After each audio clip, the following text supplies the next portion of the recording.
Hi friends, welcome to my channel. ಇವತ್ತು ನಾನು ಹೇಳ್ಕೊಡ್ತಾ ಇರುವಂತಹ ವಾಕ್ಯಗಳ ರಚನೆ ಅಂದರೆ ಸೆಂಟೆನ್ಸ್ನ ಸ್ಟ್ರಕ್ಚರ್ ಈ ಥರ ಇರುತ್ತೆ. I feel like plus ING form of verb. Verb ಅಂದರೆ ಕ್ರಿಯಾಪದ, ವರ್ಬ್ನ ಬಹುವಚನ ವರ್ಬ್ಸ್ ಅಂದರೆ ಕ್ರಿಯಾಪದಗಳು. ಇವಾಗ ಕ್ರಿಯಾಪದಗಳು ಅಂದ್ರೇನು ಅಂತ ತಿಳ್ಕೊಳ್ಳೋಣ. ಕ್ರಿಯಾಪದಗಳು ಅಂದರೆ ವಾಕ್ಯದಲ್ಲಿರುವ ವಸ್ತು ಅಥವಾ ವ್ಯಕ್ತಿಯ ಕೆಲಸ ಅಥವಾ ಕ್ರಿಯೆಯನ್ನು ಸೂಚಿಸುವ ಪದಗಳು. ಇವುಗಳನ್ನು ನಾವು ಕ್ರಿಯಾಪದಗಳು ಅಂತ ಕರಿತೀವಿ. ಉದಾಹರಣೆಗೆ, ಕರಣ್ ಆಟವಾಡುತ್ತಿದ್ದಾನೆ. ಇಲ್ಲಿ ಕರಣ್ ಏನು ಮಾಡ್ತಿದ್ದಾನೆ ಅಥವಾ ಏನು ಕೆಲಸ ಮಾಡ್ತಿದ್ದಾನೆ ಅಂತ ನಮ್ಗೆ ಯಾರಾದರೂ ಕೇಳಿದಾಗ ನಾವೇನು ಹೇಳ್ತೀವಿ? ಆಟ ಆಡ್ತಿದ್ದಾನೆ ಅಂತ ಅಲ್ವಾ? ಹಾಗಾಗಿ ಆಟ ಅನ್ನೋದು ಇಲ್ಲಿ ಕ್ರಿಯಾಪದ. ಇದೇ ವಾಕ್ಯವನ್ನು ಇಂಗ್ಲೀಷ್ನಲ್ಲಿ ಕರಣ್ ಈಸ್ ಪ್ಲೇಯಿಂಗ್ ಅಂತ ಹೇಳ್ತೀವಿ. ಇಲ್ಲಿ ಪ್ಲೇ ಅನ್ನೋದು ಕ್ರಿಯಾಪದ ಅಂದರೆ ವರ್ಬ್. ಪ್ಲೇಯಿಂಗ್ ಅನ್ನೋದು ಪ್ಲೇ ಅನ್ನೋ ವರ್ಬ್ನ ING ಫಾರ್ಮ್. ಪ್ರತಿ ವರ್ಬ್ಗೂ 5 ರೂಪ ಇರುತ್ತೆ. ಉದಾಹರಣೆಗೆ ನಾವು ಈಟ್ ಅನ್ನೋ ವರ್ಬ್ನ ತಗೊಳ್ಳೋಣ. ಇದಕ್ಕೆ 5 ರೂಪ ಇರುತ್ತೆ. ಮೊದಲನೇದು eat, ate, eats, eaten, eating. ಇಲ್ಲಿ ಈಟಿಂಗ್ ಅನ್ನೋದು ING form of eat. So ಇದನ್ನು ಯಾಕೆ ING ಫಾರ್ಮ್ ಅಂತ ಕರೀತಾರೆ ಅಂದರೆ, ಈಟ್ ಅನ್ನೋದು ಮೇನ್ ವರ್ಬ್ ಅಂದರೆ ಮೂಲ ರೂಪ. ಅದಕ್ಕೆ ನಾವು ING ಅನ್ನೋ ಲೆಟರ್ಸ್ನ ಸೇರಿಸಿದ್ದೀವಲ್ವ, ಆದ್ದರಿಂದ ಇದನ್ನು ING ಫಾರ್ಮ್ ಆಫ್ ವರ್ಬ್ ಅಂತ ಕರಿತೀವಿ. ಸೊ ವರ್ಬ್ಸ್ ಅಂದ್ರೇನು ಮತ್ತು ING ಫಾರ್ಮ್ ಆಫ್ ವರ್ಬ್ ಅಂದ್ರೇನು ಅಂತ ಅರ್ಥ ಆಗಿದೆ ಅಂತ ಅಂದ್ಕೊಂಡಿದ್ದೀನಿ. ಸೊ ಇಲ್ಲಿ ನಾನು ಕೆಲವು ವರ್ಬ್ಸ್ ಮತ್ತು ಅದರ ING ಫಾರ್ಮ್ಸನ್ನು ಕೊಟ್ಟಿದ್ದೀನಿ. ನೀವು ಒಂದ್ಸಲ ರೆಫರ್ ಮಾಡ್ಕೊಳ್ಳಿ. ನಿಮ್ಗೇನಾದರೂ ಇನ್ನೂ ವರ್ಬ್ಸ್ ಅಂದ್ರೇನು, ING ಫಾರ್ಮ್ ಆಫ್ ವರ್ಬ್ ಅಂದ್ರೇನು ಅಂತ ಅರ್ಥ ಆಗಿಲ್ಲ ಅಂತಂದರೆ, ನಾನು ವರ್ಬ್ಸ್ ಅಂದ್ರೇನು, ಅದರಲ್ಲಿ ಎಷ್ಟು ವಿಧಗಳಿದೆ, ಅದರಲ್ಲಿ ಎಷ್ಟು ಫಾರ್ಮ್ಸ್ ಇದೆ ಅಂತೆಲ್ಲನೂ ಒಂದು ಸೆಪ್ರೇಟ್ ವಿಡಿಯೋ ಮಾಡಿ ಹೇಳ್ಕೊಡ್ತೀನಿ. ಸೊ ನೀವು ಇಷ್ಟನ್ನು ತಿಳ್ಕೊಳ್ಳಿ ಫ್ರೆಂಡ್ಸ್. ಯಾಕಂದರೆ ಇವತ್ತಿನ ಕ್ಲಾಸ್ಗೆ ಇಷ್ಟು ಸಾಕು.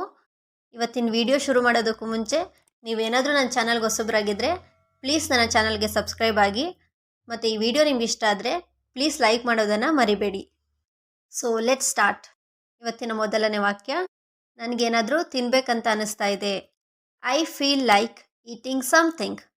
I feel like eating something. ನಮಗೊಂದೊಂದು ಸಲ ಏನಾದರೂ ಖಾರವಾಗಿ ತಿನ್ನಬೇಕು ಅಂತ ಅನ್ನಿಸ್ತಾ ಇರುತ್ತೆ. ಆವಾಗ ನಾವು ಕನ್ನಡದಲ್ಲಿ ಹೇಳ್ತೀವಲ್ವ, ನನಗೇನಾದರೂ ಖಾರವಾಗಿ ತಿನ್ನಬೇಕು ಅಂತ ಅನ್ನಿಸ್ತಾ ಇದೆ ಅಂತ. ಅದನ್ನು ಇಂಗ್ಲೀಷ್ನಲ್ಲಿ I feel like eating something spicy ಅಂತ ಹೇಳ್ಬೋದು. ಸ್ಪೈಸಿ ಅಂದರೆ ಖಾರ. ನನಗೇನಾದರೂ ಸ್ವೀಟ್ ತಿನ್ನಬೇಕಂತ ಅನ್ನಿಸ್ತಾ ಇದೆ. I feel like eating something sweet. ನನಗೆ ಹೊರಗಡೆ ಹೋಗಬೇಕಂತ ಅನ್ನಿಸ್ತಾ ಇದೆ. I feel like going out. I feel like going out. ನನಗೆ ಕಾಫಿ ಕುಡಿಬೇಕು ಅಂತ ಅನ್ನಿಸ್ತಾ ಇದೆ. I feel like drinking coffee ಅಥವಾ I feel like having coffee ಅಂತ ಹೇಳ್ಬೋದು. ನಿಮಗೇನಾದರೂ ಟೀ ಕುಡಿಬೇಕು ಅಂತ ಅನ್ನಿಸ್ತಾ ಇದ್ದರೆ ಅವಾಗ ಹೇಳಿ I feel like drinking tea. ಅಂದರೆ ನನಗೆ ಟೀ ಕುಡಿಬೇಕು ಅಂತ ಅನ್ನಿಸ್ತಾ ಇದೆ. ನನಗೆ ಹಾಡು ಹೇಳ್ಬೇಕಂತ ಅನ್ನಿಸ್ತಾ ಇದೆ. I feel like singing. I feel like singing. ನನಗೆ ಇವತ್ತು ಡ್ಯಾನ್ಸ್ ಮಾಡಬೇಕು ಅಂತ ಅನ್ನಿಸ್ತಾ ಇದೆ. I feel like dancing today. I feel like dancing today. ನನಗೆ ಟಿ ವಿ ನೋಡಬೇಕು ಅಂತ ಅನ್ನಿಸ್ತಾ ಇದೆ. I feel like watching T V. I feel like watching T V. ನಂಗೆ ನೀರು ಕುಡಿಬೇಕು ಅಂತ ಅನ್ನಿಸ್ತಾ ಇದೆ. I feel like drinking water. I feel like drinking water. ನನಗೆ ನಿಮ್ಮ ಜೊತೆ ಮಾತಾಡಬೇಕು ಅಂತ ಅನ್ನಿಸ್ತಾ ಇದೆ. I feel like talking to you. I feel like talking to you. So ನೀವು ಈ ಥರ ಇಂಗ್ಲೀಷನ್ನು ಕಲಿಯೋದ್ರಿಂದ ಇಂಗ್ಲೀಷನ್ನು ನೀವು ಬೇಗ ಕಲಿಬೋದು. ಮತ್ತು ನೀವು ಯಾವುದೇ ಕಾರಣಕ್ಕೂ ಈ ಥರದ ವಾಕ್ಯಗಳನ್ನ ಇಂಗ್ಲೀಷ್ನಲ್ಲಿ ಹೇಗೆ ಹೇಳೋದು ಅನ್ನೋದನ್ನು ಮರೆಯೋದಿಲ್ಲ ಫ್ರೆಂಡ್ಸ್. ಸೊ ಹಾಗಾಗಿ ನೀವೇ ಸ್ವಂತ ಒಂದಷ್ಟು ವಾಕ್ಯಗಳನ್ನ ಮಾಡಿ ಪ್ರಾಕ್ಟೀಸ್ ಮಾಡಿ ಫ್ರೆಂಡ್ಸ್. ಆವಾಗ ನೀವು ಇನ್ನೂ ಪರ್ಫೆಕ್ಟ್ ಆಗ್ತೀರಾ. ಸೊ ನೀವು ಪ್ರಾಕ್ಟೀಸ್ ಮಾಡಲಿ ಅಂತಲೇ ನಾನು ಇಲ್ಲೊಂದಷ್ಟು ಕೆಲವು ವರ್ಬ್ಸ್ನ ING ಫಾರ್ಮ್ಸ್ನ ಕೊಟ್ಟಿದ್ದೀನಿ. ನೀವು ಈ ING ಫಾರ್ಮ್ಸ್ನ ಯೂಸ್ ಮಾಡಿಕೊಂಡು ನೀವೇ ಸ್ವಂತ ಒಂದಷ್ಟು ವಾಕ್ಯಗಳನ್ನ ಮಾಡಿ ನನಗೆ ಕಮೆಂಟ್ ಬಾಕ್ಸ್ನಲ್ಲಿ ಕಮೆಂಟ್ ಮಾಡಿ ಫ್ರೆಂಡ್ಸ್. ಸೊ ನೀವು ಈ ING ಫಾರ್ಮ್ಸ್ನ ಯೂಸ್ ಮಾಡಿಕೊಂಡು ವಾಕ್ಯಗಳನ್ನ ಮಾಡಿ ಯಾವ ಥರ ಪ್ರಾಕ್ಟೀಸ್ ಮಾಡಬೇಕು ಅಂತ ನಾನು ಇವಾಗ ಹೇಳ್ಕೊಡ್ತಾ ಇದ್ದೀನಿ. ಉದಾಹರಣೆಗೆ, ವರ್ಕಿಂಗ್ ಅನ್ನೋದು ವರ್ಕ್ನ ING ಫಾರ್ಮ್. ಇದನ್ನು ಯೂಸ್ ಮಾಡಿಕೊಂಡು ನಾವು ಸೆಂಟೆನ್ಸಸ್ನ ಮಾಡೋಣ. ನನಗೆ ಕೆಲಸ ಮಾಡಬೇಕು ಅಂತ ಅನ್ನಿಸ್ತಾ ಇದೆ. I feel like working.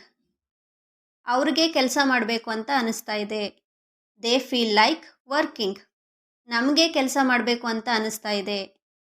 V feel like working. ಅವಳಿಗೆ ಕೆಲಸ ಮಾಡಬೇಕು ಅಂತ ಅನಿಸ್ತಾ ಇದೆ. She feels like working. ಅವನಿಗೆ ಕೆಲಸ ಮಾಡಬೇಕು ಅಂತ ಅನಿಸ್ತಾ ಇದೆ. He feels like working. ಸಿರಿಗೆ ಕೆಲಸ ಮಾಡಬೇಕು ಅಂತ ಅನಿಸ್ತಾ ಇದೆ. Siri feels like working. ಕರಣ್ಗೆ ಕೆಲಸ ಮಾಡಬೇಕು ಅಂತ ಅನಿಸ್ತಾ ಇದೆ. Karan feels like working. ಇಲ್ಲಿ ಈ 4 ವಾಕ್ಯಗಳಲ್ಲಿ ಫೀಲ್ ಅನ್ನೋ ಬದಲು ಫೀಲ್ಸ್ ಅಂತ ಯೂಸ್ ಮಾಡಿದ್ದೀವಿ.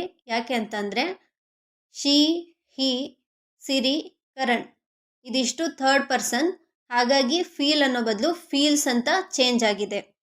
ಸೊ ಥರ್ಡ್ ಪರ್ಸನ್ ಅಂದ್ರೇನು ಅಂತ ನಾನು ಸೆಪ್ರೇಟ್ ವಿಡಿಯೋದಲ್ಲಿ ಹೇಳ್ಕೊಡ್ತೀನಿ. ಇದಲ್ಲದೆ ಇಂಗ್ಲೀಷ್ನಲ್ಲಿ ಫಸ್ಟ್ ಪರ್ಸನ್, ಸೆಕೆಂಡ್ ಪರ್ಸನ್ ಅಂತಲೂ ಇದೆ. ಇದನ್ನು ನಾನು ಸೆಪ್ರೇಟ್ ವಿಡಿಯೋದಲ್ಲಿ ಡೀಟೇಲಾಗಿ ಹೇಳ್ಕೊಡ್ತೀನಿ. ಸದ್ಯಕ್ಕೆ ನೀವು ಇಷ್ಟನ್ನು ತಿಳ್ಕೊಳ್ಳಿ. ಒಂದು ವಾಕ್ಯದ ಶುರುವಿನಲ್ಲಿ ಹಿ, ಶಿ ಆ್ಯಂಡ್ ಪರ್ಸನ್ ನೇಮ್ಸ್ ಅಂದರೆ ಅವನು, ಅವಳು ಮತ್ತು ವ್ಯಕ್ತಿಯ ಹೆಸರು ಬಂದರೆ ಫೀಲ್ ಅಂತ ಯೂಸ್ ಮಾಡಲ್ಲ, ನಾವು ಫೀಲ್ಸ್ ಅಂತ ಯೂಸ್ ಮಾಡ್ತೀವಿ. ಸೊ ಇದಿಷ್ಟು ನಮ್ಮ ವಿಡಿಯೋ ಆಗಿತ್ತು. ಈ ವಿಡಿಯೋ ನಿಮ್ಗೆ ಇಷ್ಟ ಆಗಿದೆ ಅಂತ ಅನ್ಕೊತೀನಿ. ಇಷ್ಟ ಆಗಿದ್ರೆ ಪ್ಲೀಸ್ ಲೈಕ್ ಮಾಡಿ ಹಾಗೂ ನಿಮ್ಮ ಫ್ಯಾಮಿಲಿ ಫ್ರೆಂಡ್ಸ್ಗೆಲ್ಲ ಈ ವಿಡಿಯೋವನ್ನು ಶೇರ್ ಮಾಡಿ. So keep smiling and keep learning. Thank you.